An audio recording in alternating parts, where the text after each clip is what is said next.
Good morning. Jay Rio helping companies do business in Latin America appreciates your participation and welcomes you to the webinar Tax Reform 2021.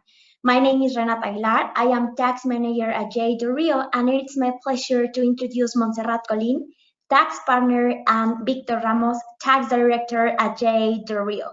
They both have more than 10 years of experience in national and international tax consulting.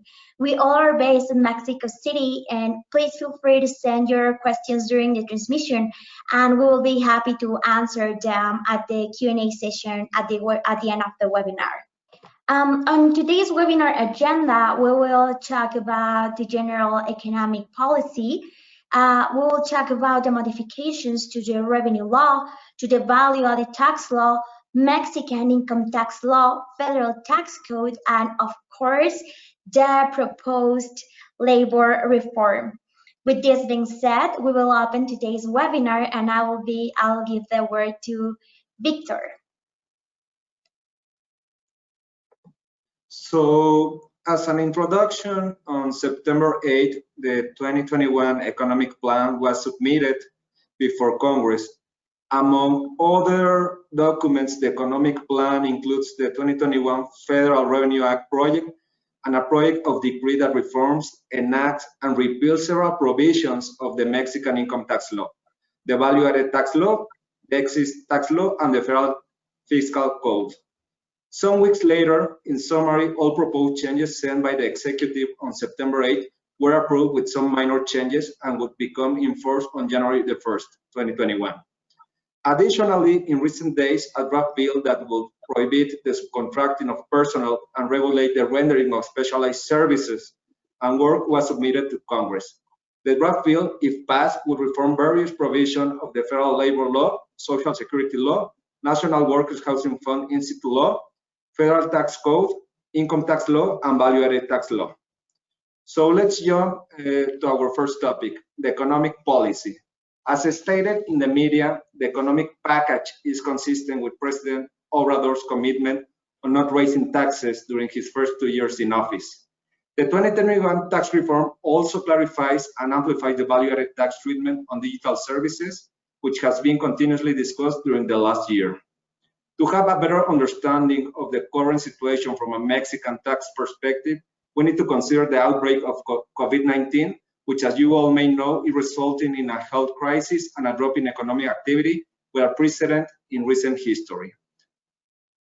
The economic policy criteria for 2021 is established based on the difference compared to prior years and is determined based on an analysis of economic, social, health, and public finance aspects in Mexico. The expected macroeconomic impacts are being shown in the revenue law for 2021, which assumes a GDP decrease of -8% and an increase in tax collection without the creation of new taxes. On this table, we can see the estimated collection per tax. Income tax remains the most representative tax for the tax authorities. The interesting thing of this table is the expected rise in the collection of taxes. So this is quite interesting, as under the current context, this confirms that the tax law changes are focused on tax collection by enacting broader recharacterization and tax assessment powers. So for 2021, the financial institutions will withhold individuals an income tax rate of 0.97% instead of 1.45%, which was the rate applicable to 2020 and which is applicable to the principal that generates interest payments. Please bear in mind that this rate considers the expected inflation during the period, so whenever the inflation is expected to increase, the rate is expected to decrease as a consequence. In Mexico, most of the tax incentives are included in the revenue law. So in principle, the 2021 revenue law will keep the tax incentive granted today, except for certain tax incentive that shall be considered by the beneficiaries as taxable profit for income tax purposes upon their application. So now I'll leave it to you, Renata. Thank you, Victor. So regarding the VAT law, the amendments to digital economy rules establish the imposition of penalties for both digital service providers with no permanent establishment in Mexico, and the concessionaries of the public telecommunication network. So, let's remember that as part of the 2020 tax reform, it was required for non-residents with LP in Mexico providing digital services to collect and report VAT on transactions with Mexican customers. Also, non-Mexican residents with no P in Mexico that operates as intermediary, meaning that they connect service providers with users over the internet through their platform, must act as a withholding agent. So in the case of non-residents that provide digital services located in the country, their access to the internet infrastructure could be temporarily blocked by the concession holders of the public telecommunication network if they fail to comply with the following obligations: to obtain a Mexican tax ID, appoint a legal representative in Mexico, have a tax domicile in Mexico, and obtain the electronic signature. Also, if they have complied with that, but they fail to submit their monthly tax returns for 2 consecutive months, or file the informative quarterly return for 2 consecutive periods, the tax authorities could be block their access to the internet infrastructure and shut down their tax ID. Of course, there is a procedure to clarify the inconsistencies identified by the tax authorities before carrying out any of these coercive measures. So it's really important to mention that the penalties for the concessionary holders of the public telecommunication networks could go from 500,000 to 1 million pesos for each month in which they do not block the access to the service provider. So continue with this, we have the obligations for digital platforms.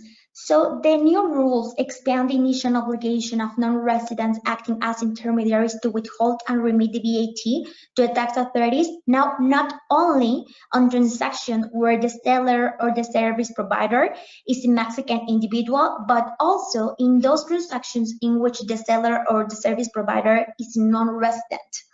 This means that the non-resident with no PE rendering digital services to the platform will no longer have the obligation to obtain a Mexican tax ID, appoint a legal representative, or have a tax domicile in Mexico, collect and remit the VAT, always that the intermediary complies with the remittance on behalf of the digital service provider. Also, the intermediaries now will have the option to publish on their website the prices without expressly and separately indicating the applicable VAT, as long as the prices are displayed inclusive with VAT and labeled with VAT included. Until now, the intermediaries involved in the sale of goods do not have to register, collect, and remit the VAT, given that the sale of used goods is considered an exempt activity. However, the exemption was eliminated, and as of January 2021, intermediaries will be required to comply with all the VAT obligation to the digital economy, even if they sell used goods.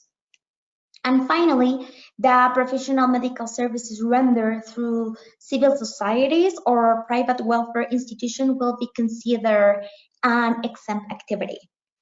Now let's jump into the Mexican income tax law modifications, which include amendments to the applicable framework for non-profit organizations. So, notwithstanding the criticism and arguments raised by civil society, in the words of the government, this reform includes provisions to prevent the misuse of nonprofit organizations for illegal activities and limit certain aggressive schemes carried out on a recurring basis by these organizations. So, on the one hand, important sectors of the society are worried about how the new provisions will impact the positive activities performed by nonprofit entities, while on the other hand, the tax authorities express that the main objective of this reform is to inhibit tax advantages obtained through these entities. So the proof modifications are the following. So if the entity does not hold an authorization to receive tax-deductible donation, it will not be entitled to be registered under the nonprofit regime.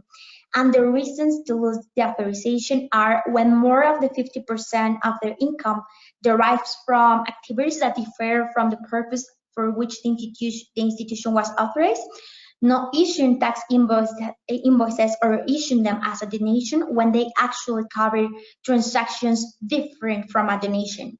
So if the entity itself or people related to the entity, for example, partners, the legal representative, or any member of the board of directors, by a board of directors are in the blacklist of taxpayers that carry out sham transactions. Also, this authorization could be withdrawn if they use their assets for purposes other than the social object for which authorization was obtained. And finally, if they fail to comply with their tax obligations. So, like, if the facts and circumstances that led to the cancellation of the authorization are clarified, then it is possible to obtain a new authorization within the following 12 months. So it's also like really clear, it was clarified that if the authorization is lost, the nonprofit entity must transfer all of its assets only to another entity authorized to receive donation. And due to the high cost involved, it was approved the elimination of the certification concerning the fulfillment of their tax obligations, transparency, and social impact. And also another important modification consists that when the expenses of the nonprofit entity are not duly supported by tax invoices, these amounts will be considered as part of the distributable income for the partners. Other important change. So all the following entities must obtain an authorization to receive tax-deductible donations if they want to be registered under the nonprofit regime. So these are associations or companies that grant scholarships, those engaged in scientific or technological research, those engaged in research and conservation of the wildlife species and environmental protection activities, and entities engaged in protecting the endangered species or habitat conservation. These entities will have until July of 2021 to obtain the corresponding authorization. Otherwise, they will be taxed as a normal corporation.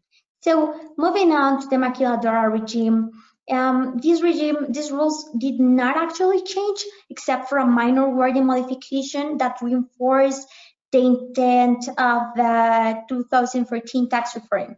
So like just this change reinforces that Maquiladora has more applied either the safe harbor methodology or secure and advanced transfer pricing agreement, also known as APA, to satisfy the transfer pricing rules.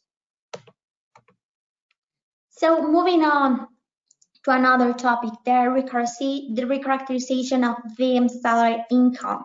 So when individuals obtain income derived from professional services or deemed salaries that are higher than 75 million pesos, they will be obliged to pay taxes under the business activities regime and notify the entity making the payments about it, because on a regular basis, these individuals are subject to a withholding. For these purposes, the tax authorities will issue rules through the omnibus tax resolution. So another and finally an important modification is related to the withholding tax applicable to individuals obtaining income through digital platforms. So like the 2020 tax reform provided for a progressive withholding tax rate applicable for these individuals, but now this rule was modified and the Mexican income tax law establishes fixed a tax rate regardless of the amount of income generated by these individuals. So the income derived from the transportation of passengers and delivery of goods would be subject to a 2.1% withholding tax rate, lodging services subject to a 4%, and finally income derived from the sale of goods or rendering of services will be subject to 1% withholding tax.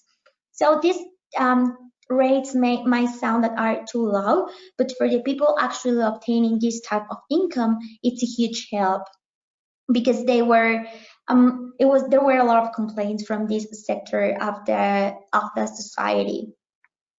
So with this, we finish all the modifications regarding to the Mexican income tax law, and we'll go through the modifications for the federal tax code. Thank you. Thanks, Renata. So moving on, in my opinion, I think that the most relevant amendments of the tax reform are included in the Mexican Federal Tax Code. Most of the changes, as I said before, seek to enhance the tax authorities' audit powers and to eliminate aggressive tax schemes implemented by taxpayers. Among others, as we will see in the next slides, the reform includes new assumptions regarding joint and several liability regarding spin-offs and related parties of foreign residents with a permanent establishment in Mexico.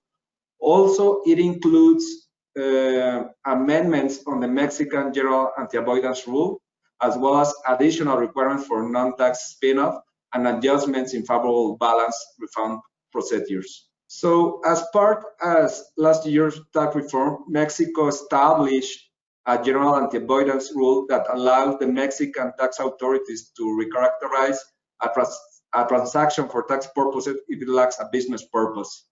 Also, the last sentence of the general anti-avoidance rule states that no criminal consequences should result from the application of the general anti-avoidance rule. The proposal would clarify that this provision would not impede a criminal investigation or charges.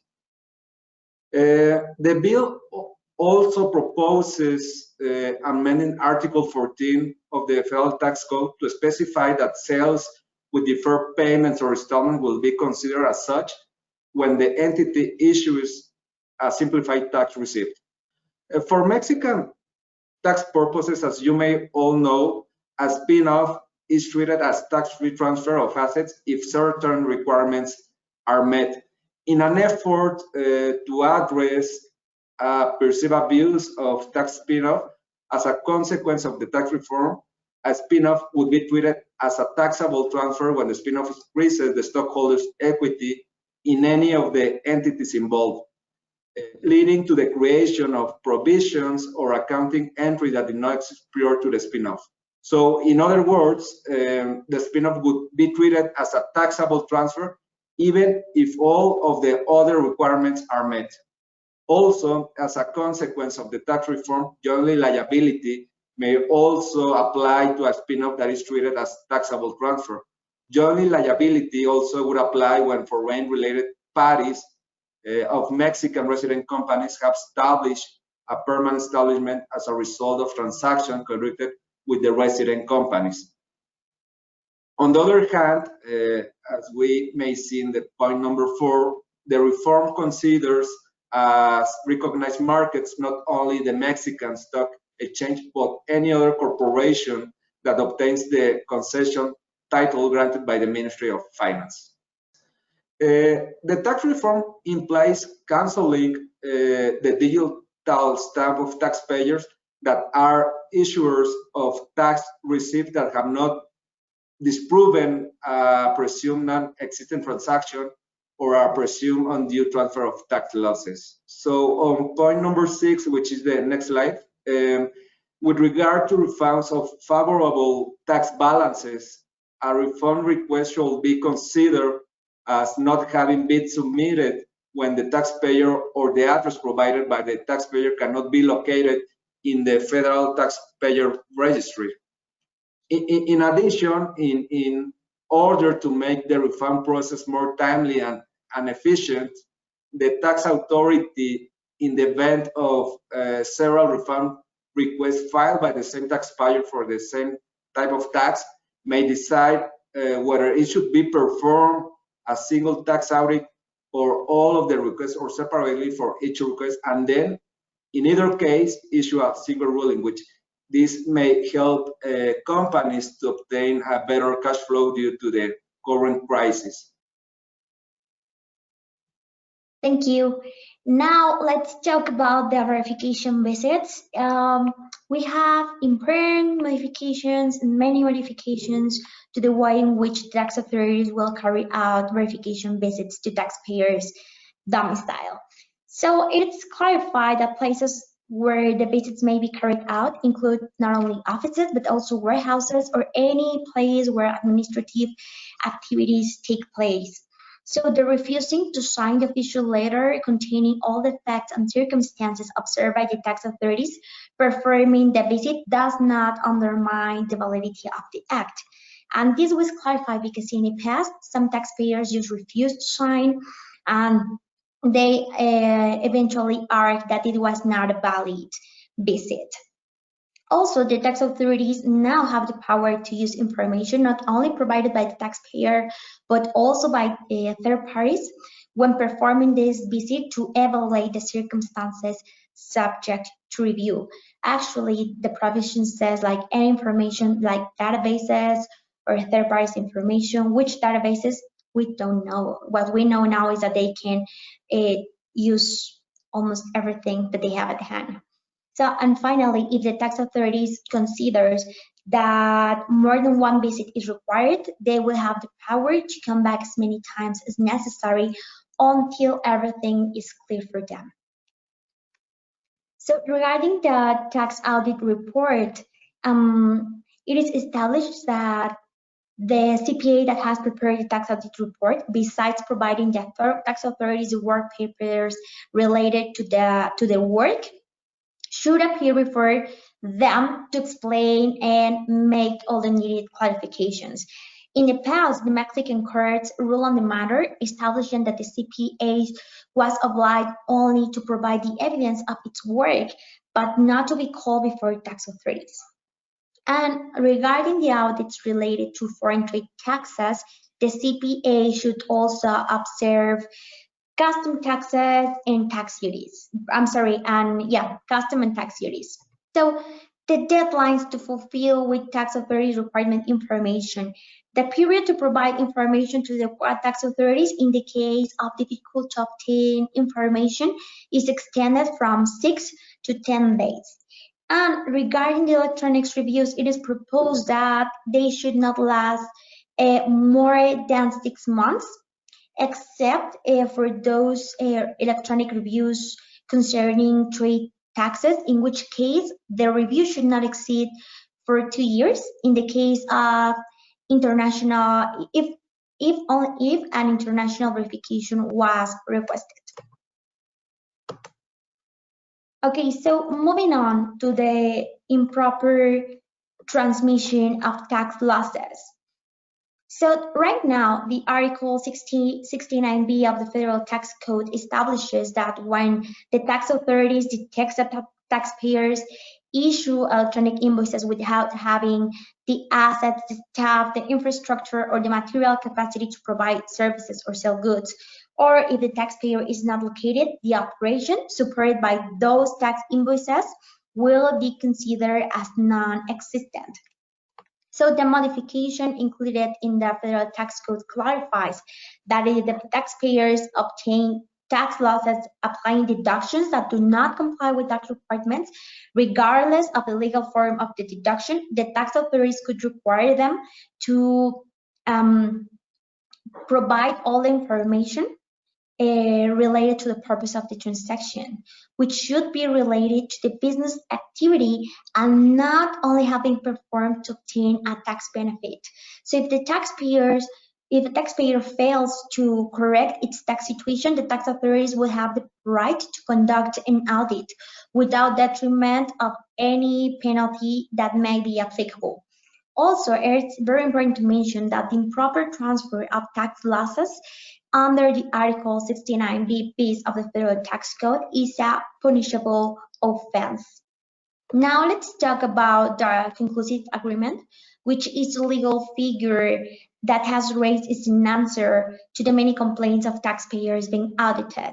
So in Mexico, the tax audits commonly last from 12 to 24 months, and represents several financial and non-financial costs for taxpayers. However, the tax authorities have expressed that these conclusive agreements have been used by taxpayers only to delay or interfere with the acts of the authority. So, it was established to reduce to 20 days the time frame to present the conclusive agreement after a final resolution by the tax authorities is issued. So, and also under some circumstances, the conclusive agreement will not be admitted. When the tax authorities are conducting an audit to verify the truthfulness of the favorable tax balance, when the tax authorities require information to third parties to verify what the taxpayer has declared, or when the tax authorities consider that the taxpayer carried out sham transactions, meaning that they have issued invoices without having the personnel, the assets necessary to produce goods or render services. So moving on to transfer pricing penalties, the possibility to reduce up to 50% the transfer pricing penalties is eliminated. Only a 20% reduction would be granted if the penalty is paid within the next 20-day period in which the taxpayer was notified about the tax liability. And what the tax authorities says is that globally transfer pricing penalties are higher than normal tax compliance penalties. And also it would be considered as an aggravating circumstance not to provide the transfer pricing study, the local file, the master file, the country by country report, or not to comply properly with Maquiladora obligations. Now, presumption of smuggling. The modifications include as a presumption of the crime of smuggling, the omission to return, transfer, or change the custom regimes of goods, for example, merchandise or fixed assets, that were temporarily imported under an export program, and where the legal state of these merchandises or the assets depend on the validity of such program. Now, regarding the notifications, we have like a very good news because it was not approved by the Congress the use of technological tools by the tax authorities to collect information or any pictures or any other relevant information related to the taxpayer's fiscal address that could serve as evidence of the verification visit. And regarding the notifications made through stamps, at the tax authority's office, the time frame where the documents could be seen by the taxpayers was reduced from 15 to 6 days. And well, the tax authorities said that this modification was included just to speed the processes. Finally, I will talk about the warranty of tax liabilities. So when tax authorities order the seizure of the company's assets to warranty a tax liabilities, such asset should only be tangible. So no trademark, no brands, no goodwill, for example, as they are not considered the ideal method to warranty a tax liability. So with this, we've finished the modifications to the federal tax code, and now I will give the word to Montserrat, and she's going to tell us more about the labor reform that we have really that it has been discussed. It's been discussed in the Congress. Hello, good morning. As I mentioned, as Renata mentioned, I'm Montserrat Colin. I'm a partner on JL de Rio for the tax area. Could you go to the following slide, please, Renata? Okay, so this labor reform is something that was expected by all the business groups, but also by the Congress. This is something that we're expected going for the outsourcing services, but also in this project of labor reform is going by insourcing services and outsourcing services. This is something that was being discussed, as Renata mentioned, on the Congress, but also this last week, we have some work groups on the Congress that they're asking for some changes on this labor reform. It is important to mention that this labor reform, it is expected to take effect on January 1st, but this is something that could maybe be very problematic for the groups, because we're not ready to open activities as an operating company with the employees inside. So what is this labor reform is going to try to observe? We have these subcontracted services. As you know, on the federal law, on the labor law, we have some definition about what is subcontracting services should be considered as. So these subcontracted services should be kind of specialized, and also is related with when somebody contracts anybody else, another company, to realize some of the activities on the operative company. So we have these kind of structures in Mexico, like the insourcing companies, but also we have outsourcing companies, which is some of the cases are not going with a conservative way to pay taxes, but also to pay all the withholdings of the employees, and also the social security. This is what they are considered, that this definition of subcontracting services should be avoided, and the Mexican tax authorities are going to a new definition of subcontracting services on the federal tax code, and also they are including a new definition of specialized services on the federal tax law. Could you go to the following, please? Okay, these specialized services is the one that the Mexican tax authorities not tax authority, the government are considering as the only one that the companies could consider or could contract to render services. What is considered as specialized services is a service that was rendered by somebody who has an authorization, but that an authorization of the federal law authorities, federal labor authorities, and also if this activity could not be related with the principal activity of the company which is hiring those services. So this is something very problematic, because for example, if we have a technology company who is render services to another technology company, the both of the companies realize kind of the same activity, but maybe this company could not realize all the activities, so need to subcontract somebody else to realize it. In this case, considering the project of the law reform that we have today, couldn't be possible, because even when the company who is rendered the service obtain the authorization to be a specialized services, if it is related with the same activity with the other company, couldn't be considered as a deductible services. So this is something very difficult for all of the different business groups, and it's something that we're going to discuss in a minute. So could you go to the following, please? Oh, okay, just staying there in that. Could you go to the back, please? Okay, thank you. So we have what is going to happen if we do not comply with all these new requirements made by the government? There are going to be some issues. First of all, on the deduction of the income tax of the service that we're hiring, then the VAT couldn't be considered as creditable, because as you know, to consider something as creditable should be deductible at the first for income tax purposes.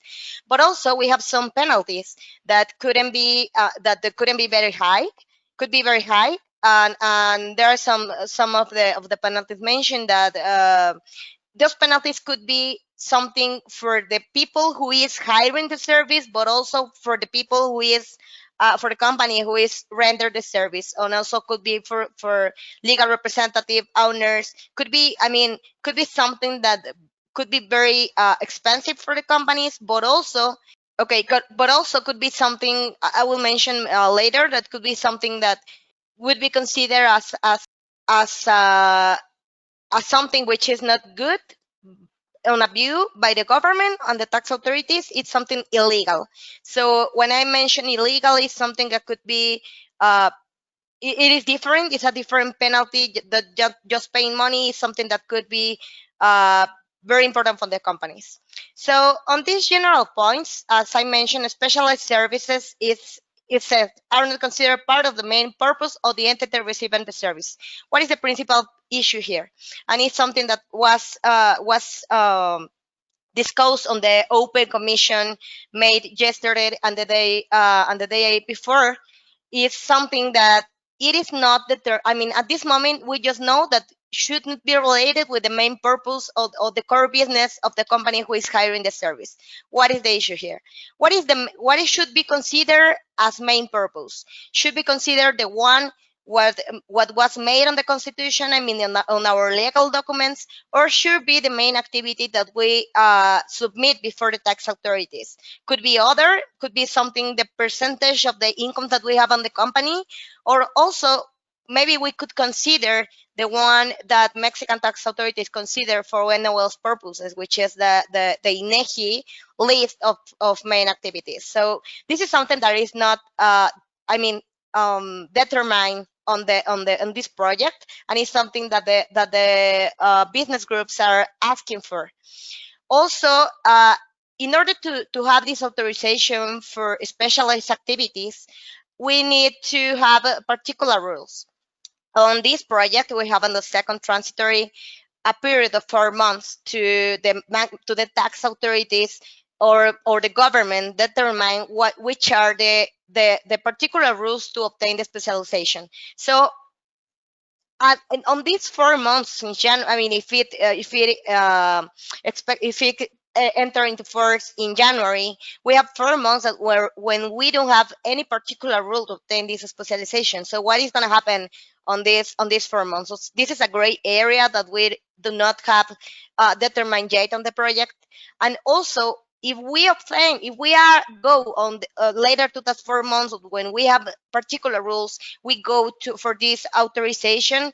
How much time has the authorities to give you that authorization? So this is something that also is not determined yet, and also the groups of business are asking for maybe like a positive for the like a kind of positive, even we do not have that authorization yet, of maybe 10 days or 1 month or so. So that's something that it is not determined yet, and we're expecting that in the final position of the government we have this more clear on these points. Also, this is important to mention that could you go please to the following? Okay. Also, this is some other of the penalties that I mentioned that we are going to have. We have penalties for I mean, different fronts: Infonavit, IMSS, I mean, all the social security, but also by the tax authorities on VAT and income tax purposes. Could you go to the following? And it is important to mention that it's something, one of the parts are not complying with. The other part will be jointly liable of all the taxes, but also to the penalties and the responsibility on that point. It is important to mention that the principal core of the government to go by this point is, as I mentioned, the social security, the income tax withholdings, but also the profit sharing. What I want to mention, the profit sharing. As you know, profit sharing is not something that the tax authorities is going for, but also the labor authorities is something that, yeah, they observe that, but this is not something of the main purposes of these authorities have. But in this proposal of the government, they are also trying to be fair with the employees, and that they obtain the proper social security, the proper withholdings, but also the profit sharing. This is something that affects the companies that has this kind of structure when we have the operating company, but also the service company. So there's no something that we are like kind of observing or to plan in order to not change this kind of structure when we have the operative and the service company. So what we are thinking is that maybe on this proposal we need to migrate the employees on the insourcing company to the operating company. So because of this profit sharing, also in the commissions, that in the open commission that was made yesterday, one of the proposals of the group of business was to consider a tax unity, a labor unity of the group when it's an insourcing group, an insourcing service. So what is this tax unity is that or labor unity is that all the group, even the service of the operating company, all of the employees of all the group has this right to perceive the profit sharing. So it is important to mention that, because this is not just because of the social security or the withholdings, but also is for the profit sharing, even if it is not mentioned, I mean, in explicit way on the reform. The following, but this is also the penalties for VAT purposes that I already mentioned, and this is what I mentioned, that we have to have the authorization of the specialized services. Also, we need to have all the I would say defense file to document all our operations. This is normal. Social security confirmation, withholdings, and salaries. Could you go to the following, please? This is as I mentioned, this all changes on VAT and income tax are related directly related with the labor reform. Is something that affect to VAT and to income tax, just because we need to comply with new regulations on the labor law to comply with the deduction. So this is just that. Okay, I will mention some other stuff that are very important. Is that what we need to do as companies, as a group, we need to I mean, we're expecting to have this new law authorized by the government and also by the Congress and everybody on the January 1st, but we're expecting that maybe it could be a transition period to have this new law. But in the middle, when we don't have we're not sure about what is going to happen, we need to start doing our review of our companies and also our groups. What kind of services do we have in sourcing or outsourcing, and try to be what is going to be the cost if we migrate the employees to an operative company. Also, if we need to make a restructure of the salaries or compensation that we give to our employees, and also what's going to happen with the profit sharing in the companies. So it is important to make this analysis at this moment, even we don't have a final labor reform. I will go to the questions, asking questions on the end. Thanks. So now we will continue with the Q&A session. Let me look to the questions and we can get started. Okay, so we actually have a lot, but here's one I consider very important, which I can personally answer. So the question is, which should be immediate takeaways as a consequence of the proposed tax reform? Well, as we mentioned during this webinar, the 2021 tax reform pivots towards strengthening the tax authorities' assessment powers. So companies with investments in Mexico should review the Mexican Federal Tax Code modifications for compliance in the current environment and under the increasingly strict procedural rules and intensifying penalties.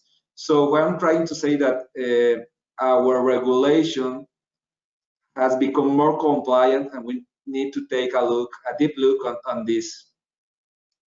Okay, so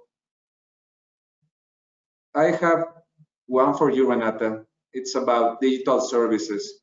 So the question is, digital services provider has the possibility to obtain VAT refunds? Oh, thank you, Victor. So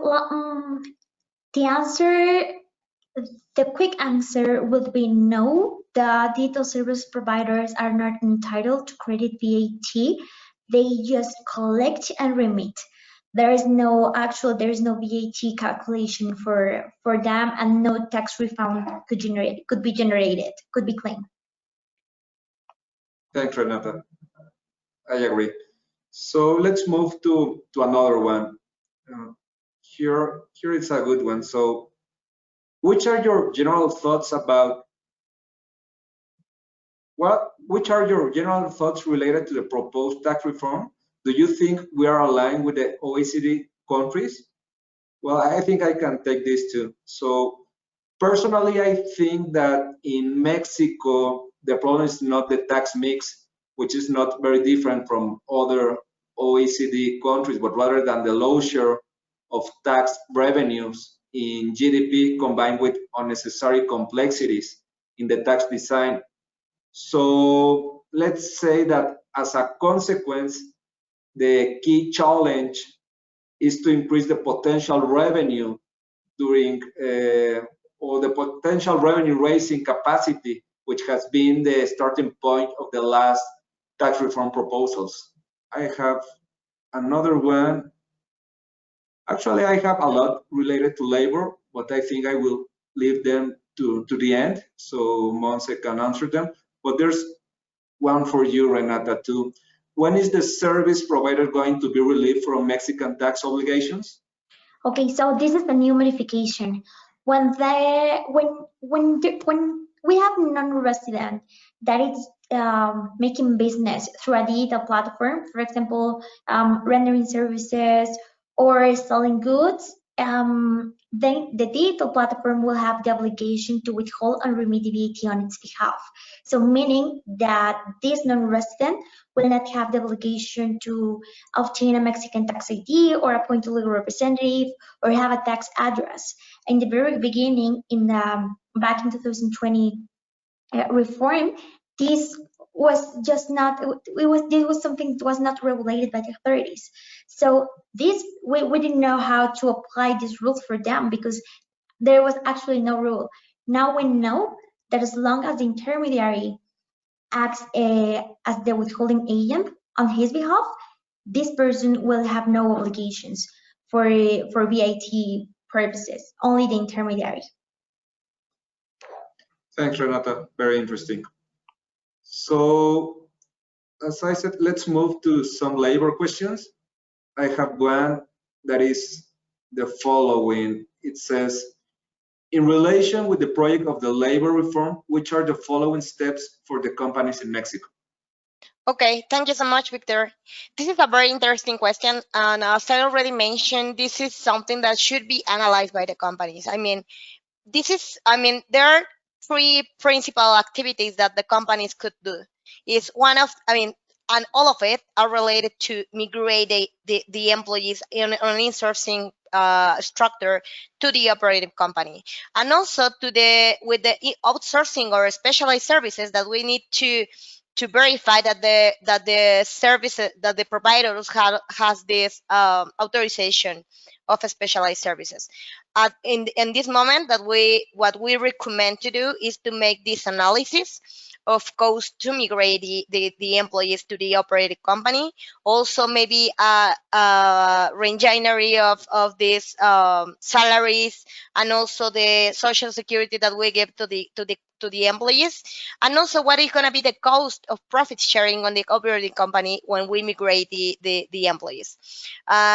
We JL Del Rio as a firm, integral firm of accounting services, financial services, tax services, but also payroll services.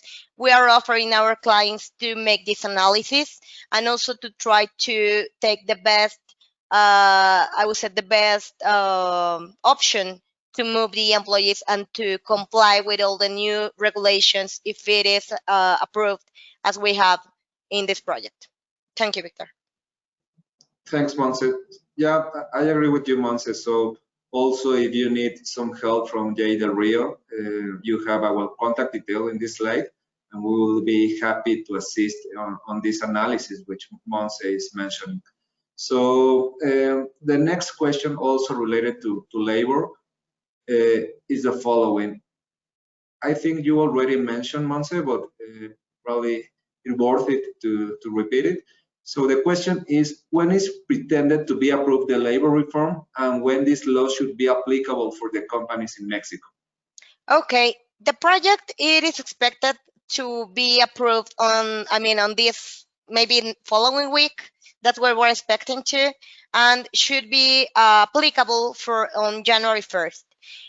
That's something that all the group of business are consider, and myself consider as very difficult, because the companies, we do not have time to make any restructure to comply with the law.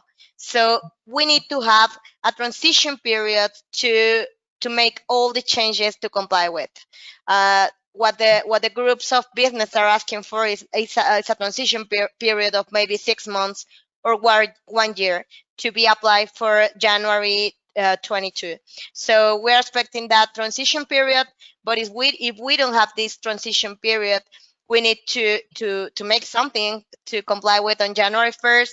But also maybe this, as I mentioned, this period that I mentioned in the second article of the transitory articles, we have 4 months to obtain these particular rules for via specialist services. So maybe these four months could be saw as a transitory period, but I have to mention that this is a gray area that should be common with the labor legal team, and also with the tax and payroll team. Yes, very interesting. And I think we're running out of time on this issue. So as you mentioned, I have also heard and I listened to this session in which there are some interest groups which are trying to push the proposal to enter in force to January the 1st, 2021.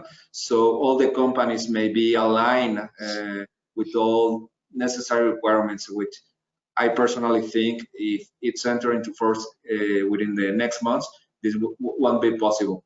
Okay, so we are reaching the time that we have for this webinar.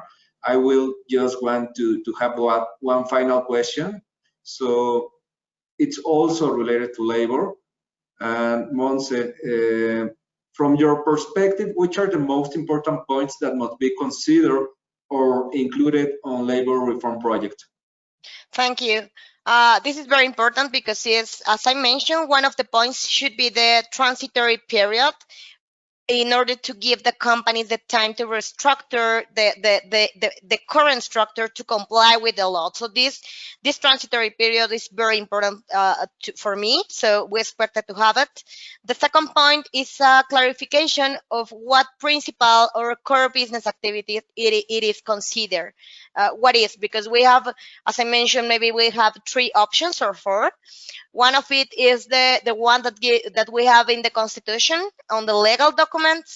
The other one is that the one that we submit before the tax authorities. So it's that in most of the cases are different than the Constitution, because in the Constitution we consider a lot of activities, but maybe this is not our core business.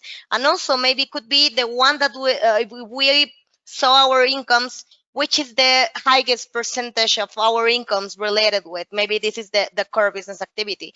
Also for NOLs, consider the NOLs, for example, in mergers, the tax authorities has a particular rule to consider that, which is a list made by the CIAN, which is also the INEGI. And this maybe these activities could be considered as a core business, and maybe this is more specific activities on that. So this is the second point. And I believe that the third point could be to put a criteria on this authorization as a provider, a specialized provider, and also how many times has the tax authorities or the labor authorities to give us that authorization. Because it could, if we, for example, we try to comply with the information that they request us to have this authorization, but we do not have we are not clear on how many times they have to give us an answer or an authorization. This could be something that provide us to to operate or to do our core business. So I believe this is the three principal points to give clarification on the project of labor law reform. Thanks, Montse. Very interesting. Definitely, this is something we will be hearing a lot within the next weeks. So I think we have reached the end of our webinar. I would also like to remind to the audience that if you want to go into detail on personalized matters, we remain at your disposal. So for these purposes, we leave you with our contact details. So with this being said, Jay Del Rio appreciates joining our webinar. Have a great day. Thank you. Thank you.